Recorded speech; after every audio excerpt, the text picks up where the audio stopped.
Israel tried to bomb away the Iran-US peace deal, but it just ended up making it better. On Sunday, June 14th, Israel attacked the southern suburb of Beirut, known as Dahiyeh, in order to set off a chain of reactions that would kill the Iran-US MOU. But at the end of the day, Iran walked away with a better deal. Here's the story of how Netanyahu's gamble turned into a big diplomatic win for Iran. To understand what happened, you need to know the context behind. United States and Iran were very close to signing the MOU for days and weeks before. And it looked as if everything was closing in, but there were few sticking points, especially about the question of Lebanon that was still unanswered.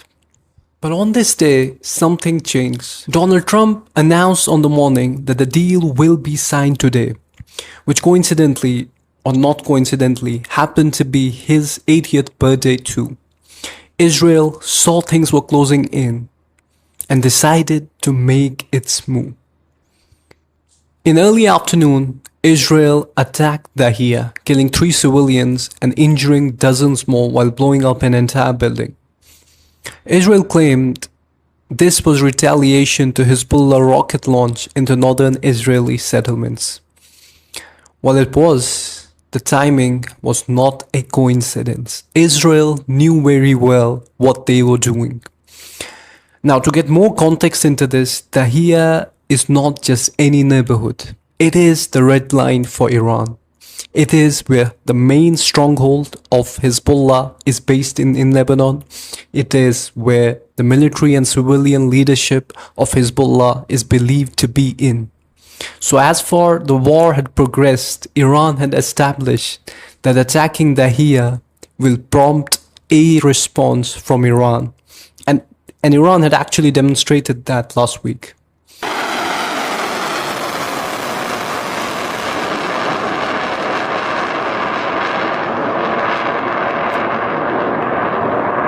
So, Israel knew exactly what it was doing. It was trying to push Iran into a corner. By retaliating, Iran would lose the MOU and the peace deal. By not retaliating, Iran would look weak.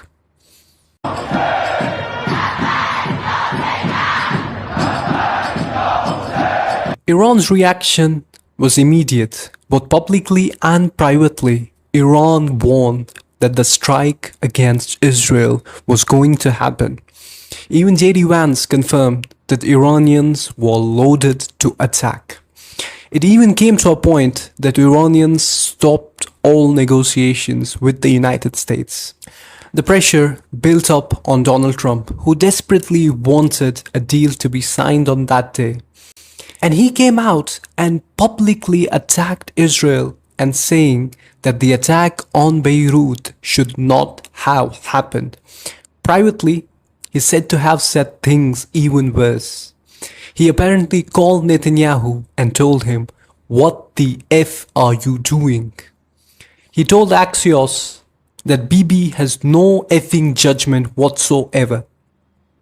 I've had a great relationship with Bibi, but now Bibi has to be more responsible with respect to Lebanon. But this game was not exactly acknowledged by Iran, nor was it enough to convince Iran of anything. The Iranian parliament speaker and chief negotiator, Mohammad Bakr Qalibaf, came out and said, "The game of good cop, bad cop is too old." That's when things started getting serious and Trump started offering concessions to Iran in the MOU. The sticking points that a day before were cause for friction were now being offered. Trump offered Iran additional billions of dollars to be released for not striking back Israel. Iran rejected by saying, "Our allies are not for sale." He's desperate for a deal, and they have maneuvered him. They've played him like a violin. That's why they've got the deal that they want. Now, this time, Trump came back with another offer. Not the offer that was on the table before bombing. A few things had changed. Israeli withdrawal from southern Lebanon immediate lifting of the naval blockade and Iranian control or management of Strait of Hormuz with fees to be charged at a later date. All these were real concessions that valued to Iran more than just a strike on Israel, and more so, it valued to Hezbollah. And finally, the deadlock broke. Iran accepted and the MOU was signed. The bombing that Israel tried to conduct to sabotage the deal ended up accelerating the same. At around midnight in the region, Pakistani Prime Minister Shehbaz Sharif announced that a peace deal between Iran and the US had been reached. Donald Trump went on and announced it immediately afterwards. But the reactions told you everything you wanted to know.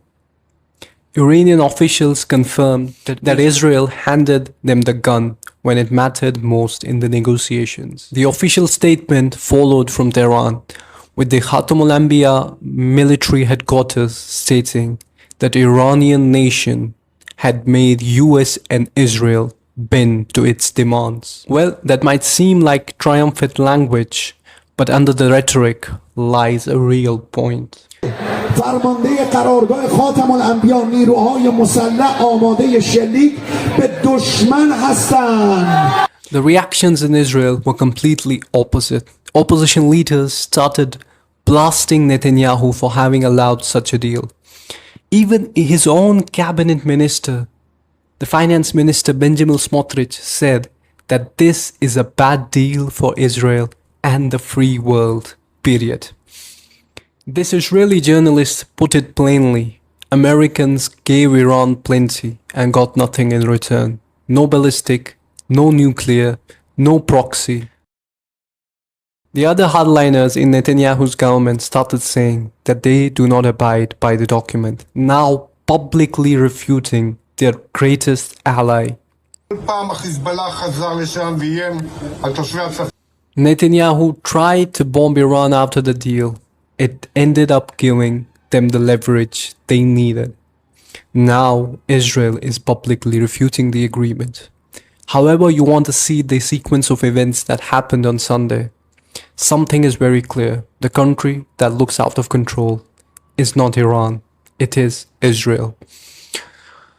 Whether Netanyahu stands by the agreement or not, and the next sequence of events will be interesting to watch. I am Hani and this is Kashm.